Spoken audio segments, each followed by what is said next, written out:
اعوذ باللہ السمیع العلیم من الشیطان الرجیم بسم اللہ الرحمن الرحیم اللہم صلی علی محمد و آل محمد وعجل فرجہم۔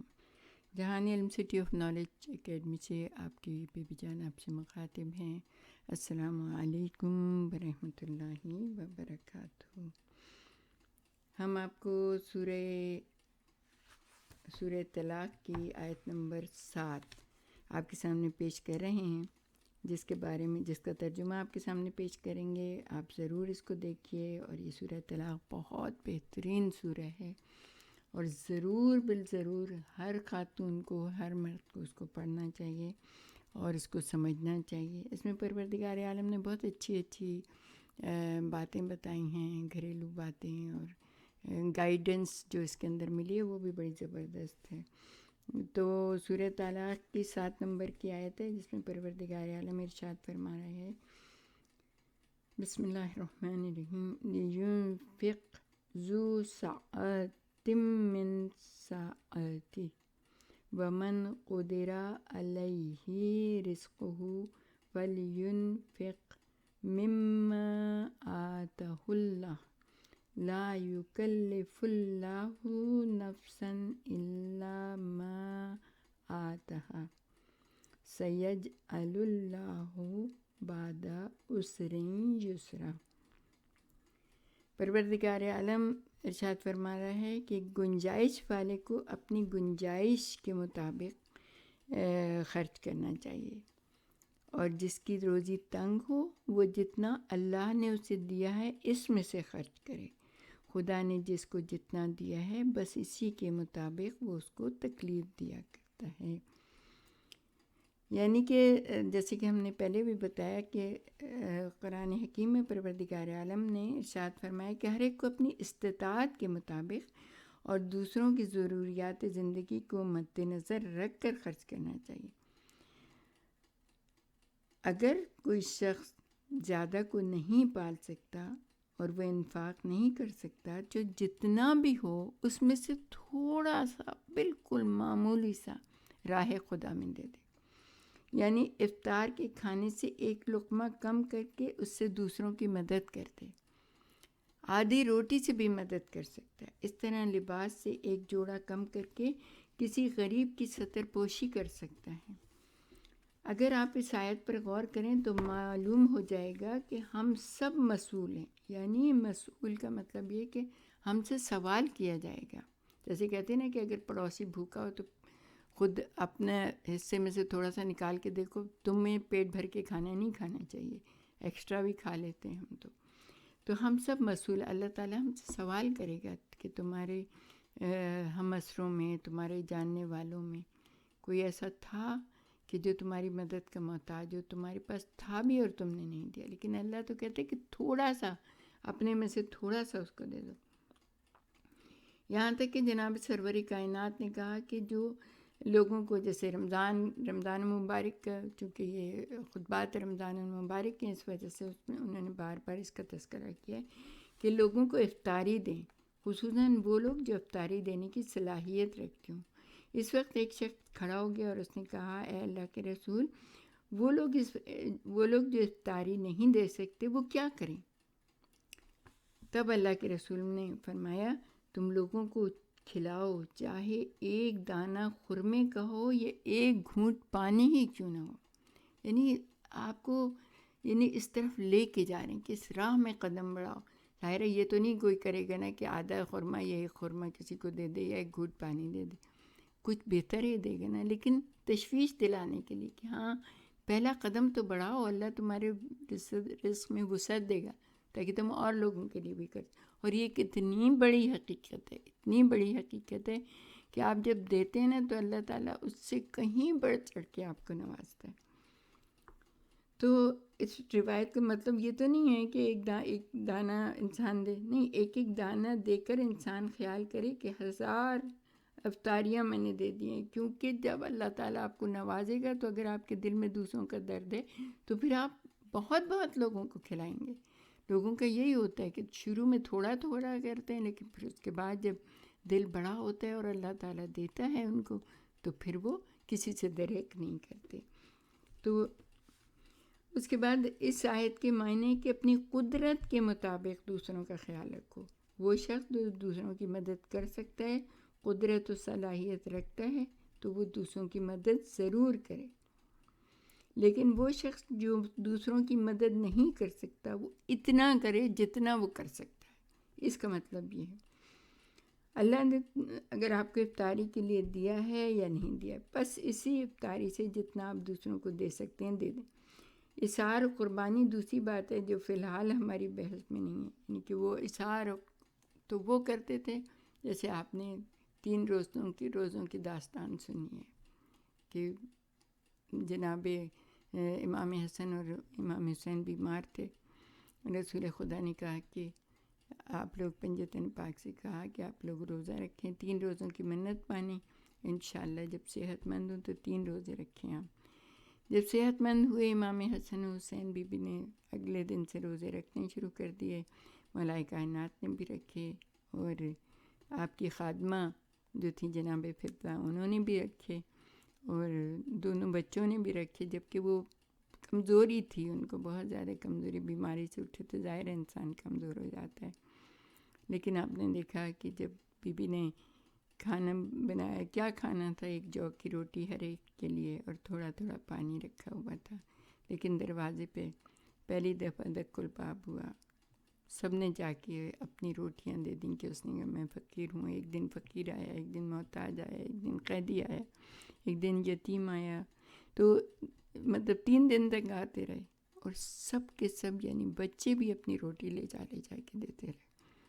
اور جب چوتھے دن جناب سرور کائنات آئے ہیں تو عجیب حال دیکھا. بی بی کا بالکل کمزوری سے حال برا تھا، دونوں بچے کانپ رہے تھے. اللہ نے کہا، جناب رسول خدا نے کہا یہ کیا حال ہے؟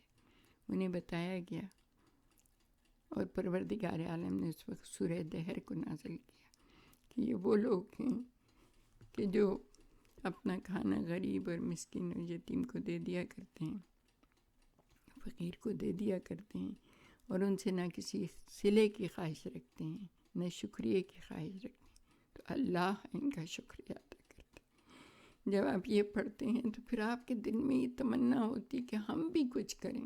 ہم بھی تو وہ تو اور ہی لوگ تھے جو کہ اب خود نہیں کھاتے تھے، دوسروں کے لیے انفاق تھے. ہمارے لیے اللہ تعالیٰ نے اتنا نہیں رکھا ہے، نہ ہم یہ کر سکتے، نہ ہمارے اوپر اتنی بڑی تکلیف شرعی اس نے رکھی ہے.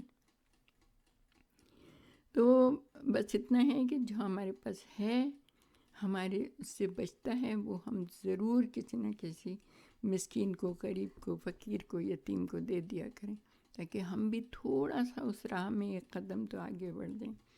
تو آپ پڑھیں سورہ دہر. جتنا مجھے جو کچھ میرے ذہن میں تھا وہ میں نے بتا دیا آپ کو، لیکن یہ ہے کہ آپ اس کو جا کے صحیح طریقے سے پڑھیے گا. بہت ہی خوبصورت سورہ ہے، بہت مزہ آتا ہے جب اس کا ترجمہ آپ پہلے پڑھیں اور اس کے بعد جو ہے نا آپ وہ پڑھیں سورہ دہر. کہ اور کہا تو یہی جاتا ہے کہ وہ اصل میں وہ فقیر اور مسکین اور یہ قیدی نہیں تھے، بلکہ وہ فرشتے اللہ تعالیٰ نے بھیجے تھے.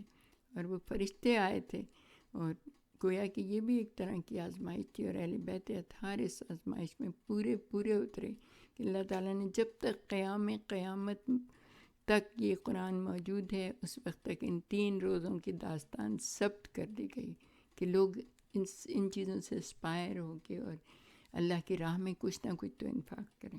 تو ضرور جائیے گا، ضرور پڑھیے گا، انشاءاللہ تعالیٰ آپ کو بہت اچھا لگے گا. تو اسلام کی نظر میں یہ واجب ہے کہ انسان کچھ نہ کچھ اس سلسلے میں آگے بڑھے. یہ بات درست نہیں ہے کہ انسان بس عبادت کرتا رہے اور اس کی عبادت سے ضروریات زندگی مہیا نہ ہوں یا ضروریات زندگی ختم ہو جائیں. یہ بالکل بات درست نہیں ہے کہ ایک گروہ اور ایک جماعت کھائیں پئیں مگر فقراء اور مساکین اور ان کے بچے بغیر کھائے پیے بھوکے رہیں. اب ہم آتے ہیں آسودہ زندگی. آسودہ زندگی کو بھی اسلام بہت پسند کرتا ہے. ایک دفعہ پیغمبر اکرم کے زمانے میں لوگوں میں ایک غلط فکر رائج ہو گئی تھی اور وہ تھی کہ بعض لوگوں نے لذیذ کھانوں سے ہاتھ اٹھا لیا تھا. تو سورہ اعراف کی آیت نمبر 32 جو ہے نازل ہو گئی، اور فرمایا اے رسول ان سے پوچھو کہ جو زینت کے ساز و سامان اور کھانے پینے کی صاف ستھری چیزیں اللہ نے اپنے بندوں کے واسطے پیدا کی ہیں کس نے حرام کر دی ہیں؟ اے مسلمان، پروردگار عالم نے اس دنیا میں جو کچھ خلق کیا ہے وہ تیرے لیے ہے تاکہ تو خوشگوار اور راحت کی زندگی گزار سکے۔ پھر جب اللہ نے تیری راحت اور آسائش کے لیے خلق کیا ہے تو پھر کیوں ان لذیذ کھانوں کو اپنے اوپر حرام کر رہے؟ پھر کیوں شادی نہیں کرتے؟ پھر دنیا میں بغیر اولاد کے کیوں رہتے ہو؟ اس کے بعد اللہ تعالیٰ فرماتے ہیں کہ دنیا میں جو کچھ ہے وہ تیرے لیے ہے، اگر کافر کھاتا ہے تو وہ بھی تیرے سر کا صدقہ ہے، میں نے تیرے لیے خلق کیا ہے، چنانچہ بہشت بھی تیرے لیے مختص ہے اور کافر اس کی خوشبو تک نہیں پا سکتا۔ یہ آیت ہمیں یہ بتاتی ہے کہ آسودہ زندگی سب کے لیے، تمام انسانوں کے لیے۔ وہ لوگ جو اپنے لیے اور اپنے بال بچوں کے لیے خوشگوار زندگی کا ماحول فراہم کر سکتے ہیں کریں، جو لوگ معاشرے کے لیے اپنے رشتہ داروں کے لیے آسودہ زندگی فراہم کر سکتے ہیں تو ان پر لازم ہے کہ وہ ان کو آسودہ زندگی فراہم کریں۔ گویا اسلام انسان کو دنیا میں ایک خوشگوار زندگی گزارنے کی اجازت دیتا ہے۔ اسلام میں ایک اچھا اقتصادی نظام موجود ہے، لیکن افسوس یہ ہے کہ پانی برتن میں موجود ہے مگر ہم پھر بھی پیاسے پھر رہے ہیں۔ اسلام میں ایک بہترین قانون مواسات ہے، ایک دوسرے کی مدد کرنا موجود ہے، لیکن ہم نے اسے بھلا دیا ہے۔ اکثر پیغمبر اکرم صلی اللہ علیہ وآلہ وسلم منبر سے خطاب کے وقت افسوس کرتے تھے کہ میری امت میری زندگی کے بعد قانون مواسات پر عمل نہیں کرے گی۔ سب مسلمانوں کو دنیا میں خوشگوار زندگی گزارنا چاہیے۔ وہ شخص جو اپنے آپ کو آسودہ زندگی سے محروم کرتا ہے، قرآن کے مطابق وہ ایک فعل حرام انجام دے رہا ہے، ایک برے کام کا مرتکب ہو گیا ہے۔ آسودہ زندگی کا ترک کرنا ایک قسم کی خودسری ہے۔ انسان کو خودسر نہیں ہونا چاہیے بلکہ اپنی زندگی کو قرآن کے تابع بنانا چاہیے۔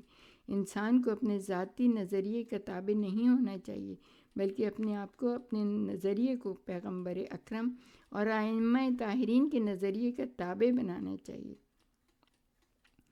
وہ عورت جس کا شوہر شہید ہو گیا ہو یا خدا نخواستہ اس دنیا سے چلا گیا ہو، وہ ہمیشہ کے لیے کالے لباس کو اپنا لیتی ہے۔ قرآن مجید کہہ رہے ہیں یہ غلط ہے، یہ چیزیں میری بتائی ہوئی نہیں ہیں بلکہ تو خود تمہاری اپنی بتائی ہوئی۔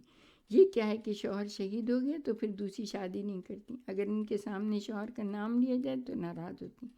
قرآن کہتے ہیں یہ ناراض ہونا غلط ہے، یہ ایک قسم کی خودسری ہے اور خلاف قرآن ہے اور ائمہ طاہرین علیہ السلام کی روش کے خلاف ہے۔ ایک جوان شادی کر سکتا ہے، اس میں صلاحیت موجود ہے مگر شادی نہیں کرتا۔ لڑکی شادی کر سکتی ہے، خواستگاری کے لیے لوگ آتے ہیں مگر کہتی ہے ابھی جلدی نہیں۔ آپ نے کبھی اپنے آپ سے پوچھا ہے کہ ابھی جلدی ہے یا نہیں ہے؟ اب اپنے آپ سے پوچھیں نا کہ ابھی دیر ہے یا جلدی۔ پیغمبر اکرم سے پوچھیں جس حالت میں آپ ہیں شادی کرنے میں جلدی ہے یا دیر ہے؟ رسول اللہ نے فرمایا نکاح میری سنت ہے اور جو میری سنت کو ترک کرے گا وہ مجھ سے نہیں ہے۔ وہ لڑکی جو شادی کر سکتی ہے وہ نہ کرے، اور لڑکا جو ازدواج کر سکتا ہے وہ نہ کرے، وہ شخص جو شادی کر سکتا ہے نہ کرے۔ اسلام کہتا ہے وہ مسلمان ہی نہیں۔ یہاں پر ایک جملہ سب کے لیے، خصوصاً اپنی بیٹیوں اور بیٹوں کے لیے کہیں گے کہ آپ اسلام میں اپنی مرضی کے کام نہ کریں، اپنی فکر کو اسلام کے مقابلے میں نہ لائیں، بلکہ آپ یہ دیکھیں کہ اسلام کیا کہتا ہے، پیغمبر اکرم ائمہ طاہرین کیا کہتے ہیں، آپ کا مجتہد جس کی آپ تقلید کرتے ہیں وہ کیا کہتے ہیں، وہ لوگ جو معرف اسلامی کے ماہر ہیں وہ کیا کہتے ہیں۔ اپنی مرضی کے مطابق احکام شریعہ کو بجا لا کر اپنے لیے ایک گناہ نہ کریں۔ اس قسم کا گناہ اتنا عظیم ہے کہ جس کے بارے میں ارشاد ہوا کہ اگر کوئی شخص دین میں کوئی بدعت ایجاد کرے گا تو سب مسلمانوں پر اور خصوصاً عالم دین پر لازم ہے کہ وہ اس بدعت کے خلاف آواز بلند کریں۔ یعنی اگر کوئی غلط فکر، غلط عقیدہ میری امت میں پیدا ہو جائے تو عالم پر لازم ہے کہ